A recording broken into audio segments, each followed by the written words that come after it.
Ladies and gentlemen, welcome back to the Safe Room. I'm your host, the President Shon Williams. We're back with another episode. It's the episode after episode 100.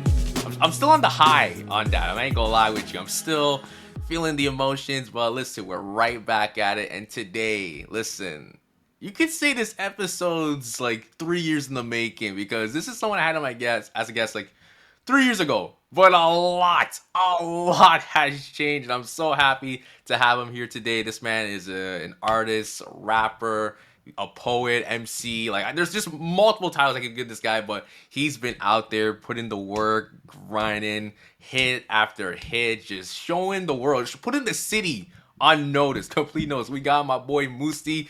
What's up, man? Yo, what's up, Shon? Thank you for that intro, man. That's love. Of course. Listen, man, like only for you, man. I gotta give the best intros to like the best people, man. Like, I'm telling you. My guy. Appreciate it, man. Appreciate you having me, you know. Like you said, 3 years, 3 years in the making. Like, it was, I still remember that day, man, just doing that interview. So it's good to be back. Yeah, man. Like, I remember too, bro. I think it was like late at night. Yeah. It was late night. It's lit though, man. That was like one of my first interviews I ever did too, so it was good to have that opportunity with you, you know? Well, it's good to hear that one of your first interviews was with me, because usually it's the opposite way around. It's like I'm kind of late to the game when it comes to bringing on guests and everything. It's like, oh, it's their first interview. So the fact that it was for you, it's good to hear, man. Good to hear. Hell yeah. Yeah, man. Listen, we're gonna get into everything, get about your story, maybe just like what's next for Musti, any new releases. I know like you may have a team and I can't get too much into the details. You might have to keep some things on the wraps, but I'm hoping to get as much from you, man. And listen, we're just here to have a good time. Let's do it, man. Let's do it. Okay, perfect. But before we get into all the questions, you already know what time it is, ladies and gentlemen. Let's get into our hot seat segment. So Musti, bro, I got 4 questions for you, man. Just make sure you answer them to your best abilities, all right? All right, let's get it. All right, cool. So question number 1. So outside of your work as being like an artist, an MC, tell me something about yourself in 1 sentence. I don't even know, like what, you mean something like, like I don't really have nothing. Not a single thing? I would say like, I don't know how to answer that. Wow. My bad. Like, we started off on the wrong note here. Cause that's like a vague question, but like I guess I don't know. Like okay. So like maybe what you can do for me, maybe like rephrase in your own way. Cause then again, I agree. Sometimes asking something like that, it's like tell me something about yourself in 1 sentence. It's like what's not to tell her like. Yeah, it's like shoot, like what do you want to know what I had for breakfast, or like what like it's a lot. I put it in the music as much as I can. Like I try to like be as transparent as I can in my music and stuff.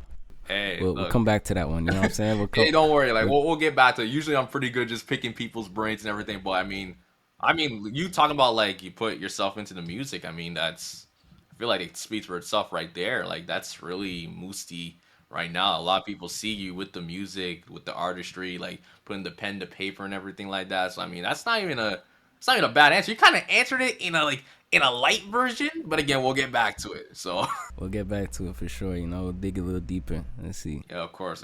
All right. Question number 2.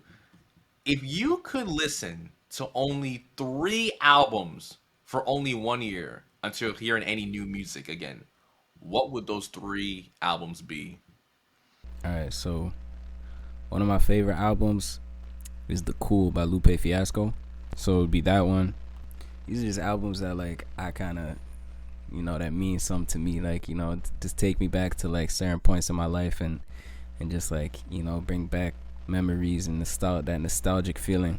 So probably that The Cool by Lupe. Song by NBA Youngboy. I would say like maybe this album called AI Youngboy 2. Oh yeah. It just takes me back to like, just a few years ago. It's just what I was listening to at the time. And the third one, I'll probably go with like 3 albums for a whole year is crazy though. That's crazy. It's tough. It's tough. I want to say a Drake album. I mean, if you're saying Drake, which Drake album? Probably Nothing Was the Same. Yeah. I feel I feel a lot of people would say Nothing Was the Same, or maybe like a Take Care, and maybe if you're like really like the hip hop type, like if you're reading This Is Too Late, you know. Yeah.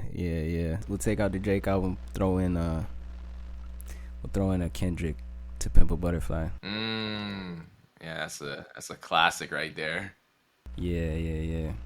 We'll go with those three. Okay, no, those are some solid picks, man. Especially the Lupe one. I like that. You know, I feel like usually when I talk music with anyone, I don't hear no one mention about Lupe Fiasco. So like, he's one of my favorite. He's probably my favorite artist like of all time. Like he'll make like, for example, in the cool, like it's things that I've probably been listening to that album since I was in like 8th grade, and like almost 10 years ago, and I'll listen to it and hear something in the album like a reference or something, or like something in the album that I didn't even catch, you know, for that whole time, and I'll come back and listen to it, and it's like these little things in there that you just like listen and be like, oh, like that's what he was saying, or like, you know, you don't even make those connections, you know. So it's like I feel like he's one of the most like timeless artists, because it's like you can keep listening to it, and every time you listen to it you get something new, you know. yeah, definitely. I feel that sentiment. I really do. Like Lupe, like you said it perfect. Like he's a timeless rapper. It's like no matter how much years, decades go by, like the music, it just sticks. Exactly. It's real, you know. All right, cool. I like those selections. I like those selections. All right, let's go into the third question. An interesting fact you rarely share about yourself. I don't know if this will be interesting. Like, I could solve a Rubik's cube. Okay. That's not very interesting. Dude, let me tell you something. So I have a story. So I used to have a Rubik's Cube when I was young, and like this would piss me off like every single day trying to solve it. And like when I see people solve it, like I feel like okay, that's impressive, but I also envy them because it's like I have that trauma where it's like, man, I couldn't even get one. I couldn't even get like 3 sides to like go and everything like that. People are just like boom, boom, bow, and like you see people breaking world records. It's just like, all right, whatever, okay. So I ain't gonna lie, it was like in like high school, like somebody was doing it. Like it was like these like, you know, smart kids in high school, they was doing that, and like I kind of like saw them doing it, and like somebody like kind of like told me like, you know, like, oh, it's not for you or something, like you can't, you know, you can't do that, like solve the Rubik's Cube or whatever. And like I just took it personal, you know. I went and just like tried to like learn that on my own and stuff, and like just watched like a bunch of YouTube videos. It's actually pretty easy once you just know the steps. It's just like just certain steps to do it, and then like I just like did that, just watch YouTube videos and practice and shit. So damn, I mean that's good to hear, bro. Like, hey, one day I might be in the same boat as you where I can solve a Rubik's Cube, but for now, like, I'm just leaving it alone. I'm leaving it alone. Yeah. Okay, final question. So what is your personal safe room? What would you say is like a safe space for you that allows you to just kind of be yourself, be authentic? Is it like the studio with your music? Maybe it's your actual room in your house or where you're living? Is it maybe your car? Is there like a certain area or a certain safe space that you have where you're able to just kind of be yourself? Yeah, I think it's all my room. Like, you know, my room is where I record music, so that would be my studio and my room at the same time. Just like with the people that I love, and like, you know, my family and my friends. You know, any place I'm with them, doesn't have to be a particular room, but wherever we're at, that's about it. It's about the people I'm with, you know, not necessarily the place. So yeah. Okay, that sounds pretty good. And listen, man, like I've been seeing some of your reels lately. You've been doing a lot of like some of your previous tracks and everything. I can definitely tell like your room is definitely like your safe space, just being able to create and everything. Because like even the cinematography that you're doing for some of your reels, it's super clean, like super clean. Nah, thank you, appreciate that, man. Yeah, last one I did with my sister. Like we filmed that together. So it's like, yeah, just trying to, do what I can with the space I have, not have to like go out too much out of my way to create and to like put stuff out there, just like do what I can from here. And then, eventually when we're outside, we could do it outside as well. But being able to just create and just put things out there from the comfort of my home and the crib is like, it's a blessing. Yeah, man, for sure. Yeah, so that's pretty much it for the hot seat segment. Listen, man, let's actually get into the conversation. And bro, like, I've been wanting to get you for real, like, since last year. Like, cause like 2022 for you, man, it was a very remarkable year. Like, you were like just putting out everything. Just it seemed like every month, like Musti was just dropping heat, just dropping something out there, man. So like, thank you, bro. It's crazy. And again, like we met back in 2020. So to give some context for everyone, like we have an episode already with Musti. It's way in the earlier days of the safe room. So you would have to like scroll down to see. But yes, Musti and I did have a conversation. And even further back, Musti and I know each other because we went to York University. We were both taking business and society. And at the time, like I forgot what class we were in specifically, but like we were in the same class for a brief moment, but we had different tutorial like teachers and stuff like that. Yeah, I remember it was intro to business society. Right, John. Yes. Yeah. Now I remember the professor too. Yeah, man. Shout out to Professor John, man. Like he was awesome. He was cool. Yeah. He was a cool professor. Yeah, I ended up switching out of that program, but yeah, and like so that was like the origin story. And then about like a couple months later, that's when you came on the podcast for the first time. And like I said, 3 years later, we're back here again. And a lot has changed for you, man. Like you have definitely put your name out there in the city of Toronto. Like I feel like a lot of people know who you are, they know what you're about, and they see the drive, they see the motivation, everything. So my first question is just how would you look back at those 3 years just from 2020 to now and be able to describe the drive and dedication to like creating music, but also justify on like what did you learn? Like what were some of the biggest takeaways you had through that journey? I was holding myself back a lot of times. Like it's just internal battles that I think we all go through. But these past few years, I just kind of had to sit with myself and like see like, okay, I felt like I was just sabotaging myself sometimes, like of certain opportunities and things like that. And it comes from like some insecurities growing up and things like that, and just trying to work past that and just try to love myself and see myself as somebody that can achieve the things that I want to achieve.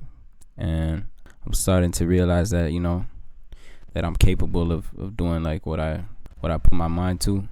Yeah, that's probably the biggest thing, is just just internally just trying to be more comfortable in myself and comfortable in my own skin, and being able to put that out there is something that I was like super scared of. And I'm kind of slowly working past these fears that been holding me back. And every time I just like put something and kind of release something, a song, a video, whatever it is, it's like I'm breaking away a bit of that fear, and every time I do that, it gets a little less scary. So I think that's the biggest thing, is just trying to go through those experiences and not run away from them, just like face them and see what's on the other side of those fears. That's probably the biggest thing, like over the past few years, like just trying to do that and trying to do things that are more out of my comfort zone, stepping out of my comfort zone a bit more. Yeah. Again, I love how you said being comfortable in your own skin as well. I feel like a lot of times we get this imposter syndrome. Like that's the new term nowadays, like imposter syndrome. Everyone's kind of suffering through it. It's like, if I do this, like what does the failure look like? But no one actually thinks about just putting it out there and just being happy with it. Because sometimes we create such great things, whether it's a masterpiece or a story, and we're just so afraid about just what's the negative reaction, rather than just like, let's just put it out there. Let's just see, let the world take it. And whatever it is, as long as I'm happy with it, it is what it is. And like, I wanted to talk about one of your songs, because you did talk about how with you creating your music in this 3-year journey, it's allowed you to just be more open about yourself. And I think one song I think about for you is Out of Control, because I feel like that's a very like personal track in a sense. And like that's one of my favorite tracks from you. Like just because like it really touches like a side of Musti that I think a lot of people, if they don't know you that well, it's like, wow, like I didn't know like he was going like this, or like I didn't know he can create something like this. So like I just kind of want to touch upon that. Just what was the process of writing such a song like Out of Control, and how it relates to you being open, allowing you to be transparent with yourself. Yeah, I was sitting right here in the same chair and just like I heard that beat. Like the way I write is just like, you know, coming up with a melody or a flow and just like filling in the words after. Like I'll have like moments where I'll think of something and then I'll say like, nah, I don't want to say that. Like the first thing that comes to mind is usually like the best thing, and that's like what you hear in that song is like the first kind of lines that came to my mind. And I was kind of like, maybe I should replace that with another line. I just kind of let it be and just did it, you know, and kind of told myself that, you know, nobody needs to hear this. Like it's even if I'm scared I'm scared of other people hearing it, which is cool because nobody needs to hear it anyway. So it just took away the pressure of, you know, putting it out there and creating it for like other people, right?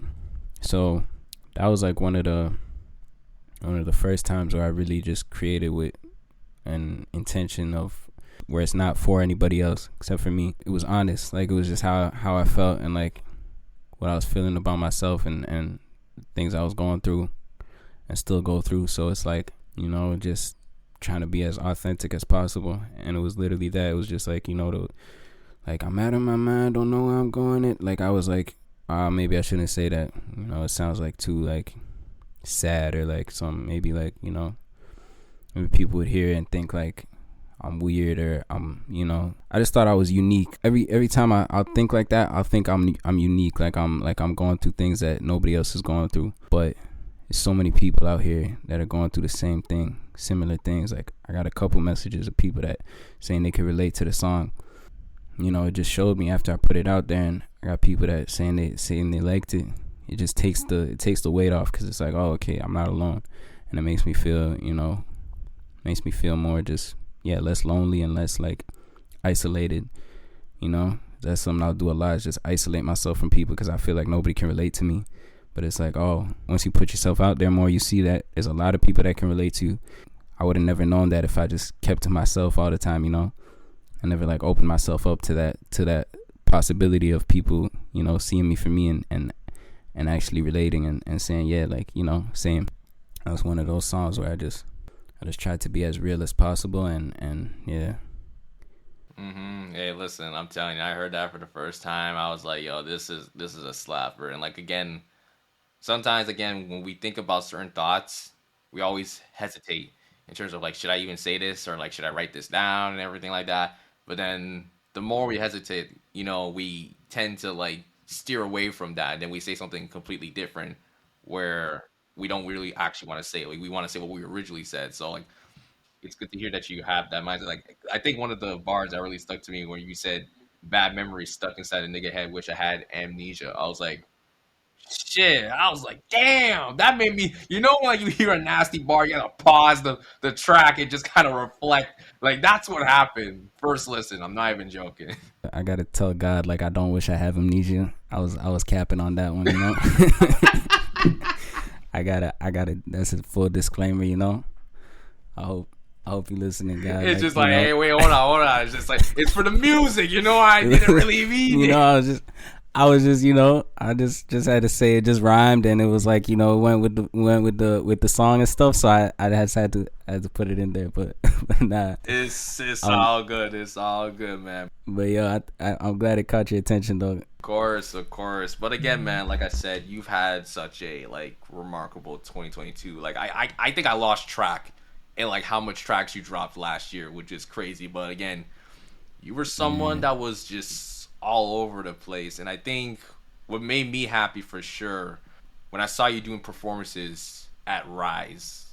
Like, I think at the beginning I was sending you links to R.I.S E. I'm like, and I think it was like, oh, just check it out and this and that. And usually when I send people links and stuff, I'm like, okay, I mean, will they take it? I'm not sure. Like I don't know. Yeah. And like Yeah. I remember the first time I saw something related to you and R.I.S.E, like you were performing. I was like saying, "Let's go! This is what I want." I was just so happy for you, man. So like, I just want to ask an additional question before getting on to the next question, bro. Like, what's your relationship with R.I.S.E? Just how it all began, just how they're helping you find your artistry, being able to just preach your message out, bro. Yeah, yeah, nah, Rise is super dope and like, super supportive, and they're an amazing organization, and they've helped me a lot, just helped me gain my confidence in myself as an artist, and just gain more confidence in putting myself out there and just being surrounded by like artists as well and people that are kind of on the same mission. It's been super helpful for me, just being able to have people that I can connect with and network with, and just like that are kind of in the same boat, because sometimes it feels like I feel like a clown or something being an artist. Like I feel like a lame almost, like just being like when I'm not with other people that are doing the same thing, it's like damn, maybe I should just go another route. Like maybe this isn't what I'm supposed to do and stuff like that. All these thoughts come when I'm not surrounding myself with other like-minded people and seeing other people on that same path. It gets a little lonely, and I start to feel doubtful of myself. So R.I.S.E has been one of those spaces where a lot of people that are on that same mission and share those same experiences and struggles and things like that. So, but going back to where I first discovered R.I.S.E, I think somebody sent me an audition. So they had something called Arts in the Parks, where they did performances throughout parks in Toronto or something. It was an audition for that, and I went there, and yeah, I auditioned. I didn't get that, but that was my first kind of thing, R.I.S.E event. And I think that might have been maybe 2022 or 2021, maybe something like that. Fast forward to last summer, a thing called Lights Camera Action. It was a program that I did for R.I.S.E, and I just found out about it just on Instagram, just scrolling through Instagram, and I seen this thing, and it was applications open, right? So I applied. I didn't really think nothing of it at the time. I just kind of did it and didn't think about it. And then one day I just checked my email, and it was in my spam folder, and I just randomly just happened to check my spam folder that day, and I seen I got accepted into this program. I was like, damn, I don't even remember applying for that, but that's cool. I started this program with R.I.S.E, and it was 8 weeks, I think. And every week it was every Tuesday they had a different workshop. I think one of them was a style workshop, getting your style right as an artist. One of them was branding. One of them was performance, getting stage ready and stuff like that. One of them was movement ready. Just a bunch of different different workshops with different mentors or facilitators of the workshops, and that was an amazing experience. And then at the end we had a showcase, with all the artists that participated. Yeah, that was just a super dope experience that taught me a lot and taught me about how serious you have to be as an artist. If you see in my wall right there, there's those 3 papers, and that's from the workshop. So basically one of the workshops, we had to write down our values and our mission, our vision, kind of, you know what I'm saying? So that's what you see right there. Is I put them up on my wall. I don't read them a lot, because the handwriting is bad and stuff, and it's just this marker and stuff, but but that was from that workshop, and it made me think about okay, what is at the root of it, what am I really doing this for? Why do I want to be an artist? And it just made me really think about deep down, what is my goal with this, and how to achieve that goal, not just putting music out there and going about my day. Now you really have to think about how you want to brand yourself, and what kind of image you want to put out there and stuff like that. So it taught me a lot. And then ever since then, I got a couple different performances with R.I.S.E and stuff like that. So they've been amazing. Shout out Randall, shout out L, the whole team over there. They're really, really great people. Yeah. Shout out to R.I.S E. Just phenomenal. If you're an artist, creator, listening to this episode right now, go check out R.I.S E. They are like truly one of the most like supported group of individuals I've ever met. Like truly, whether it's like giving you an opportunity to share your art or even get an opportunity to just come out and just be part of something special, be part of their community. It's just absolutely fantastic. One more thing is they get you paid. You know, they'll pay you. You know, they'll give you some money for performing, or you know, if they have you at an event performing, they're gonna compensate you, or they're gonna show you that you can really make money as an artist. You know, which is super important because a lot of people, you know, get caught up in, you know, just that feeling like you can't make money as an artist. They're super like about showing artists that you can make money, and if you really want to, you can make a living and doing it. So yeah. Definitely. Artist compensation is a very like it's a serious topic. Like we don't get it enough, Yeah. and when we do, like there needs to be action. I mean, yes, we get the awareness, but we need to actually start paying the artists and everything like that for their time. Because again, like people are out there, they're trying to create art, they're trying to share art. They need to be compensated for what they're doing. No, 100%. You know, Rise does that, and they'll make you believe that you can, you know, make money with it. So, yeah, big shout out to Rise. Yeah, shout out to Rise. Shout out to Rise. Okay. I want to get into a conversation specifically on hip hop and more of like conscious hip hop. So, and again, this isn't me speaking. This is what I've just heard from people and online. So don't shoot the messenger, ladies and gentlemen. But a lot of people said that the conscious side or hip hop is disappearing, that it's not as noticeable in today's music, whether it's mainstream or even from like the underground scene, because like there's a new generation of rappers entering, right?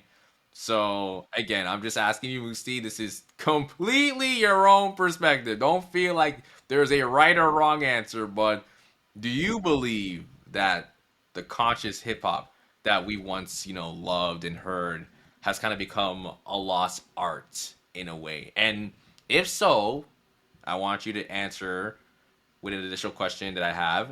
What message do you want your music to speak to, like for your listeners? If not, then don't worry about that follow up question. But again, to repeat, do you believe the conscious side of hip hop has become a lost art when it comes to this generation?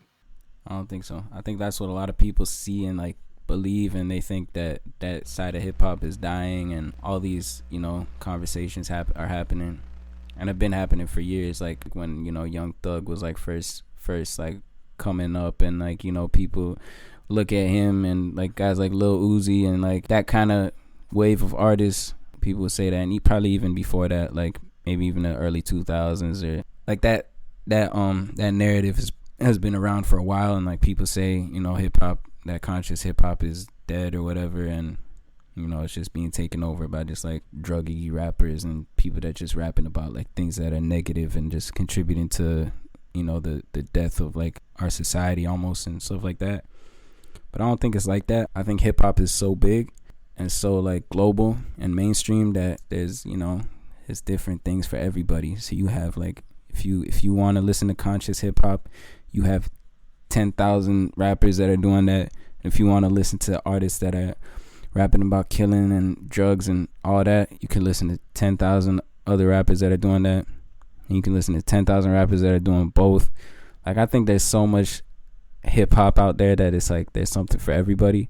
So I don't think it's dying. I think there's a lot of artists that are doing that. It's just it might not be as in their face as other artists, but it also is, because like if you think about it, Kendrick Lamar might be the biggest rapper in the world.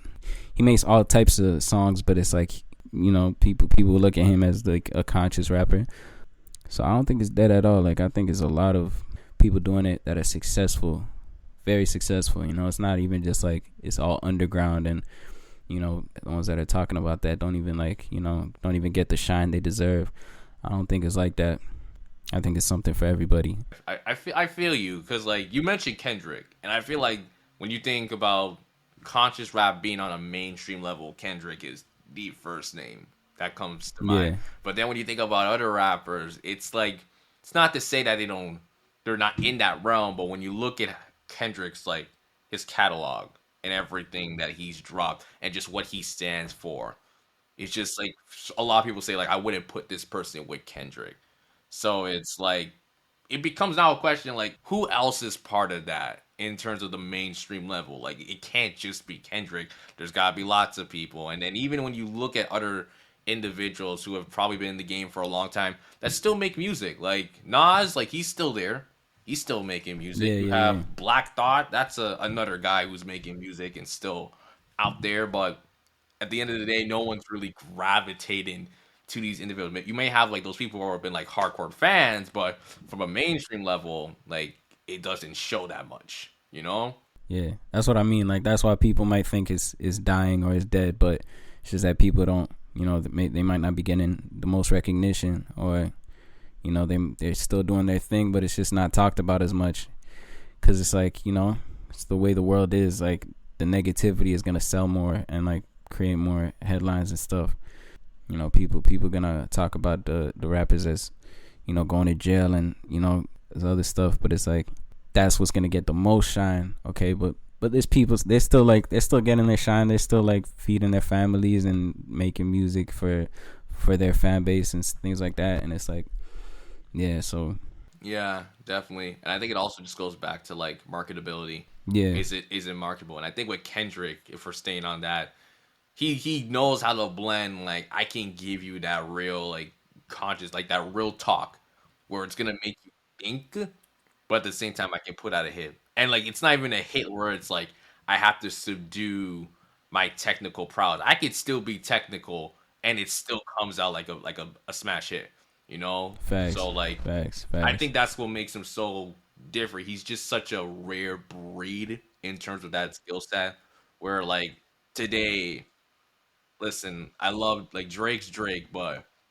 we've never heard Drake in that type of like conscious level type thing. Like he may have those songs, but it's not to that standpoint. Because again, for Drake, what he's really great at is making music that's like very marketable for multiple demographics. Yeah, 1000%. Drake is global, and like everybody's gonna listen to Drake and mess with Drake. But I feel you though. He's like he does it sometimes. Like I listen to some songs where he kind of touches on some stuff, but it's like not really. But it's like like if you want that conscious rap, you can find it. It's not hard to find. You just gotta do your research and see who you wanna listen to. So it's like, yeah, like they may not be at the top of the charts, but they're there and they're still doing like streams and doing their thing, and they have people that actually like them and would buy tickets to their shows and all that. So yeah, there's definitely a lot of rappers like that. hmm So I wanted to just ask this next question. So like with that conversation about conscious hip hop, like what message do you want to like bring with your music to your listeners? Yeah, so that's a good question. Like I don't know, I just want to make my listeners feel something, feel whatever it is that it makes them feel. And just as long as it strikes a feeling, then that's all I want. I guess the message will be just like self-expression, just being authentic and being real and being true to yourself, and not being scared and not shying away from like from life and whatever struggles you may be facing. That's the message I would want to give to like people that listen to my music. Just staying true to yourself and just being confident in who you are, and like whatever you're going through, facing it and not running from it. And yeah, just like focusing on the people that love you and care about you. That's it, really. Just not bottling things in, not bottling things in, not being afraid to show your scars and show your struggles, and where it's safe, of course. You don't want to do it where it's not safe, but I just want to let people know that it's okay to be you and just be true to yourself. That'll take you a long way. Yeah, it is what it is. Like you're just transparent with it. I just love it. You're just being honest. You're being open, and like again, I see lots of artists, whether it's from a mainstream underground where they start, and like sometimes like it's hard for the fan, I think, for the listener to really get to know the artist from like a personal standpoint, because like they would have to be in such a position to like you understand them. It's like, oh, I get them, or like, oh, I kind of see like what they're about. But I feel like for you, it's just hearing you speak. It's just like this isn't something that you stray away from, or it's something that you don't think about like as often. This is something that you really take to heart, like every single day when you wake up, when you go to sleep. Nah, for sure, man. And it's like it took some time to like even be comfortable sharing that, and like to be able to be authentic is it hasn't been easy for me, you know, just like to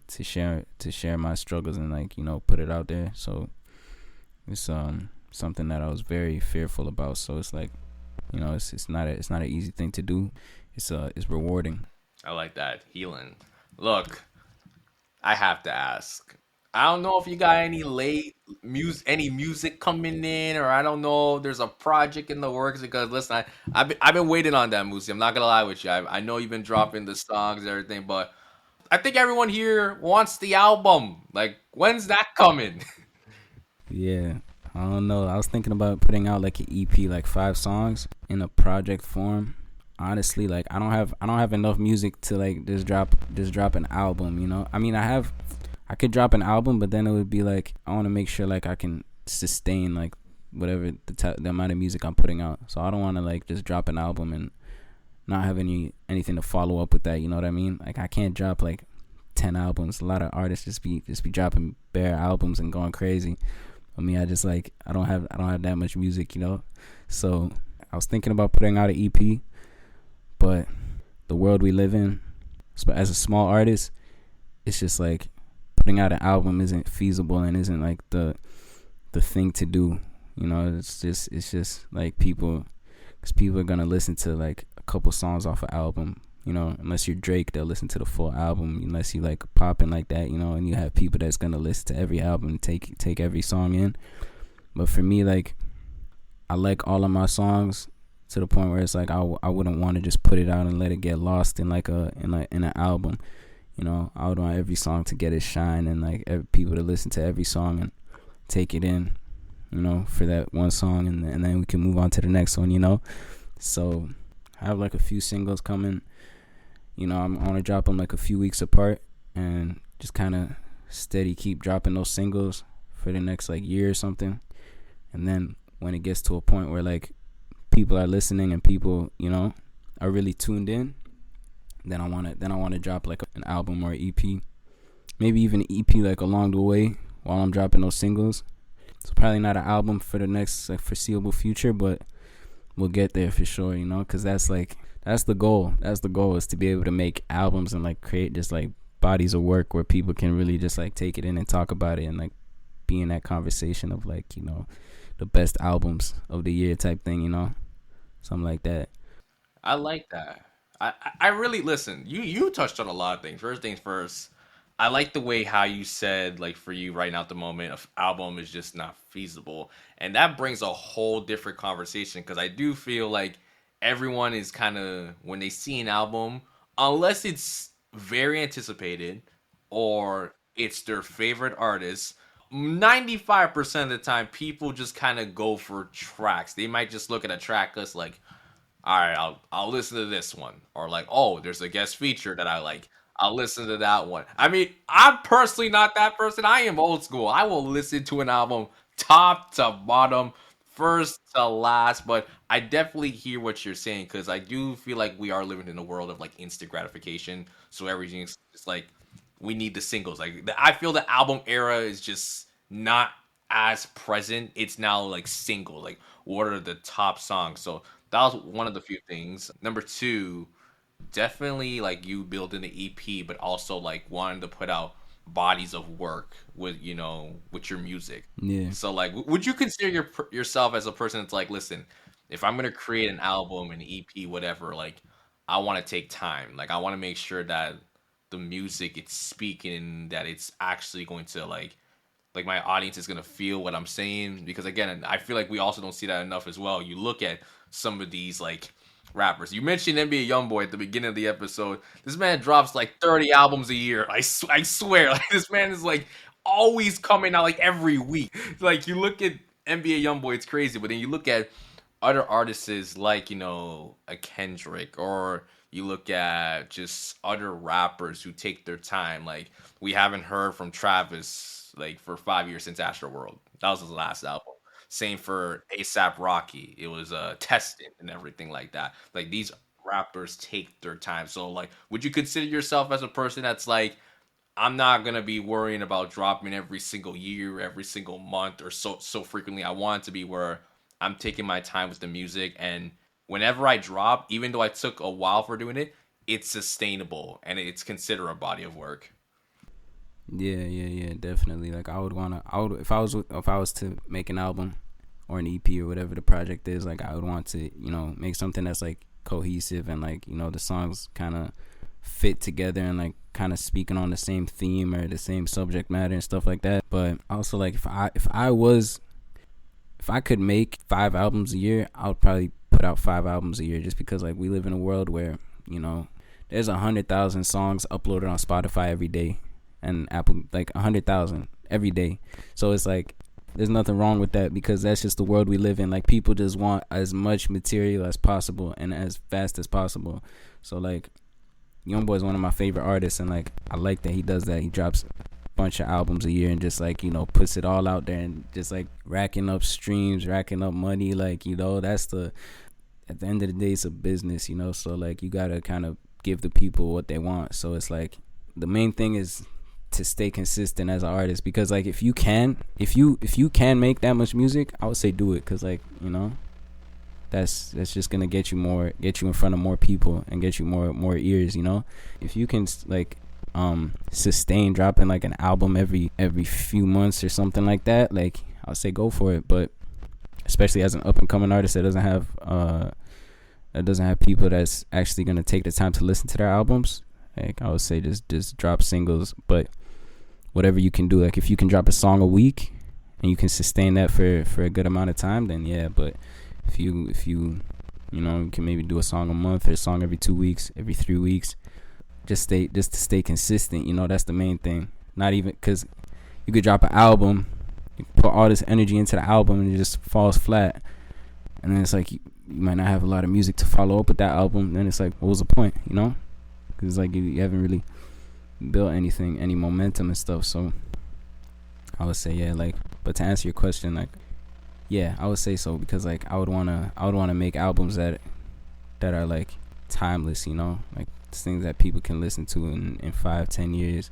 I can make something like that just lives and lives forever type thing. Like that's the goal. But even at the same time, like you can have an artist like Youngboy where he drops like 20 albums, and maybe some of those people aren't going to be talking about, but a few of them people are going to talk about in 20-50 years. So it's like, yeah, it's like it's I feel you, man, and I love how like for you, you have you understand the psychology of the music industry as well. I feel like you understand also the business side of things. It's just like if you want to stay consistent, you put out the songs, figure out to see like if you're able to keep that momentum, if you're dropping releases a certain time period, if whether it's once a week or like every 6 months. It's like you understand that.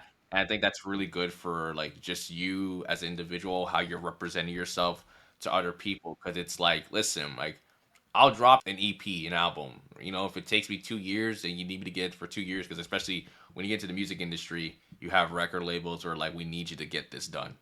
We need you to get this done, right? And it's like, okay, I understand that. So if we're doing that, can it be sustainable? And if it is, like, what's the formula? Like, what's the next step? I see that you understand that, which is really good. I feel like a lot of artists, they come in, they're ready to make the music, and that's cool because I guess that creativity comes out. But a lot of people don't also understand the business side of things, so that's why they kind of fall flat, or that's why they get stuck into like a funk where they don't know what to do next.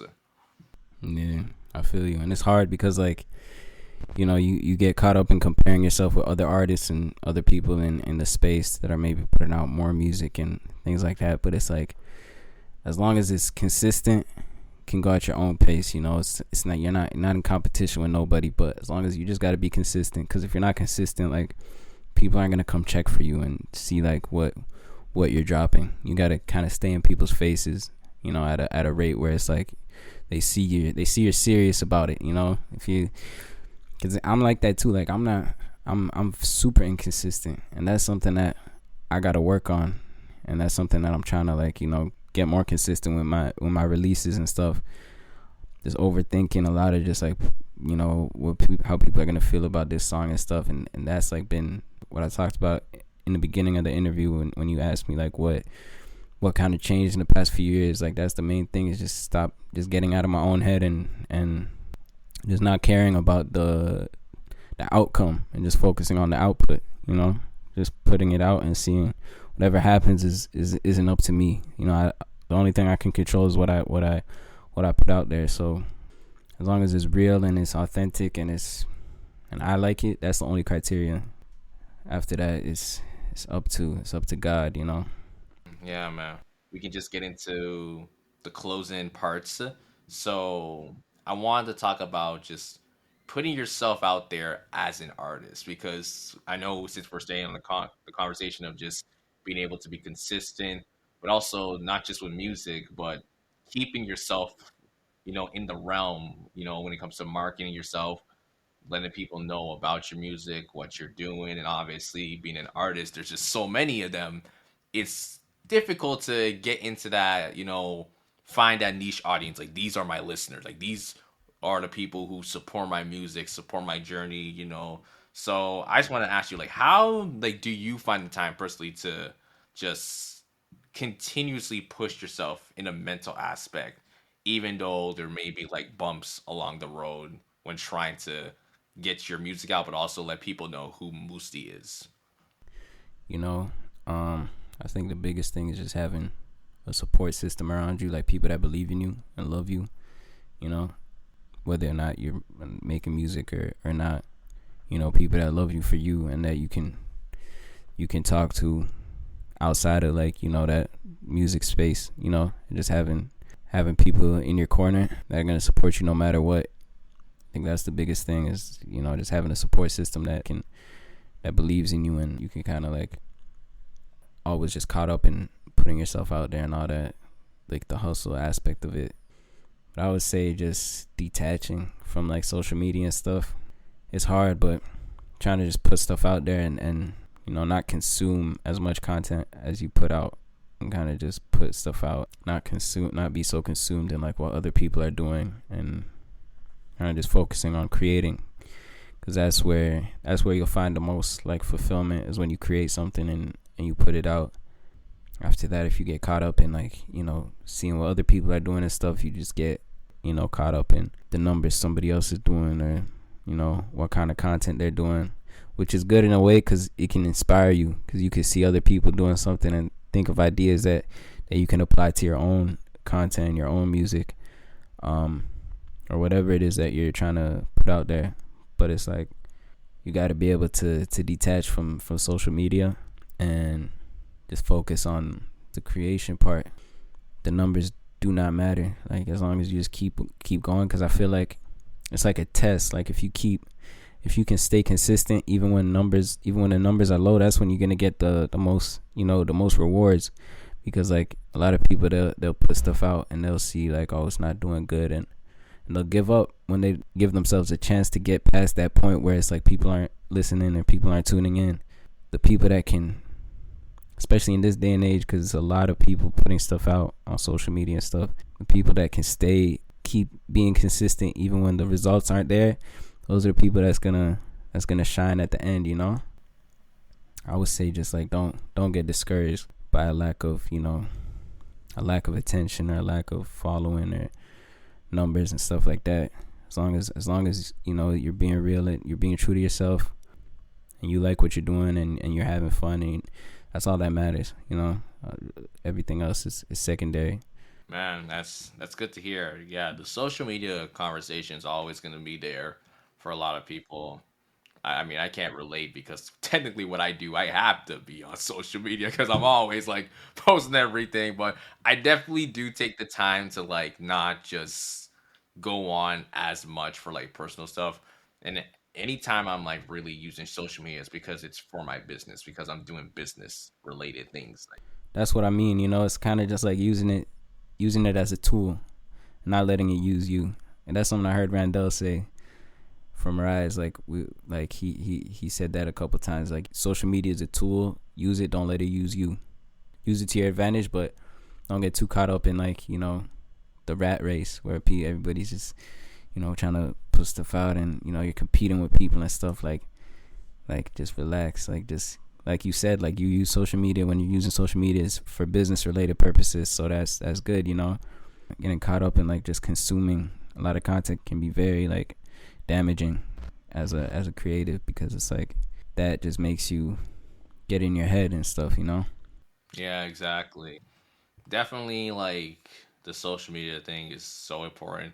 And again, like you said, just be real with yourself. I think a lot of times, again, we forget how to be real. And you think something like that would be so just natural. Like, okay, just be real. But even when you're trying to be real, there's things about yourself that you're trying to tweak or fix just to think about, oh, what could I do to make sure I don't look completely stupid? I'm such a I'm such a clown. Like I really am a clown. Yeah, Like that was just me from a same. young age. Like I love just being loud, brash, showing my personality. I'm known for being awkward as well. I'm a very awkward person, you know? Yeah, yeah, So yeah. like Yeah, me too. And like that's another thing. Like that scares me from putting myself out there too. Like I'll just try to not edit myself, but like just see like what I put out there. It might be like a little toned down, or I'll just like shy away from doing stuff like how I want to do it or something. So I get it. Like if people do feel that way, like just getting like I get it. So that's like the. And I feel like everybody on social media is like they're not gonna obviously you don't have to put everything out there. It's like everybody's gonna put like an edited, censored version of themselves. Just but yeah, like as long as it's authentic, it's yeah. That's all that matters. yeah, yeah, it really is, man. But that's pretty much it, man. That's all the questions I got, Musti, bro. Thanks for coming on, man. Nah, I got you, man. Anytime. This was fun. Yeah. Appreciate it, man. Appreciate it. It's funny too, because I remember our last conversation. Like, I don't think we even cracked the 30-minute mark. Because again, you were like working at the time. I was still in like classes and stuff. So we were both busy, and like Yeah. it still stands today that we're busy. But I think again we've gone on like our two separate journeys, and it's kind of brought us here where we've been able to kind of extend. So I feel like the conversation we just had, it wasn't just like having a conversation. I do feel like it was kind of the both of us catching up on the 3 years that Yeah. have just passed by us. Facts. I think we went into more depth, and damn, it's been an hour already. Flew by. Yeah. That flew by. But yeah, I was just seeing that it was only we had a 20-minute conversation last time, so that's crazy. So like, hey man, it's good that we were able to extend a little bit further in our conversation. And I want to go back. The first question from the hot seat, if I could probably answer it for you. I know I asked you like outside just of your work, how would you describe yourself in one sentence? And I think straight up, you can. If you want to know about Musti, you gotta just be able to hear the full story. Hey, that's love, man. That's love. Yeah. I like that. I like that answer, man. I should have said that. Damn, I should have said that. Hey, look, bro. It's all love here, man. All love here in the safe room, bro. Yeah, always. All right, man. Where can people find you on social media, or where they can like reach out to you, check out your music? I'm trying to put you on the spot because I want anyone who's listening to let them know, like, listen, you need to go contact Musti. If you need a performance, you need like someone to come out and just kill the stage. Like, Musti's your guy. So, bro, where can people find you? Appreciate it, man. You could find me on Instagram at MUSTIDRIS. I go by Mustafa Idris on all platforms. Everywhere you listen to music. You can find me on TikTok as well in the same handle, MUSTIDRIS. YouTube, I think it's the same handle. You just search my name up. But yeah, that Mustafa Idris for the music, and Must Idris, like put the two names together, and that's my Instagram. So yeah. Perfect, man. Again, thanks you to Musti for coming on the podcast. Thank you to everyone listening to this episode of the Safe Room, man. Just we're back on the run. We're back to the episodes. I know I've been off for a while, but we're back at it. So make sure you go check out the podcast. It's on Spotify, Apple Podcasts, Google Podcasts. We're also on iHeartRadio now, so new platform that we're starting to explore a bit. We also switched to Buzzsprout, so all my numbers are gonna be coming in there. So listen, I want to see y'all be downloading my episodes, okay? I don't want to go in there and check in and like the numbers are low. I need y'all to go to the episodes, download them, and rack the numbers up for your boy, man. Also, when this video drops, I will already have my first video back on YouTube. So make sure to go check that out because I put a lot of hard work into that and I had a lot of help into that video as well. But if you go check it out, you will see for yourself. So you could also find us on YouTube, the Safe Room Podcast.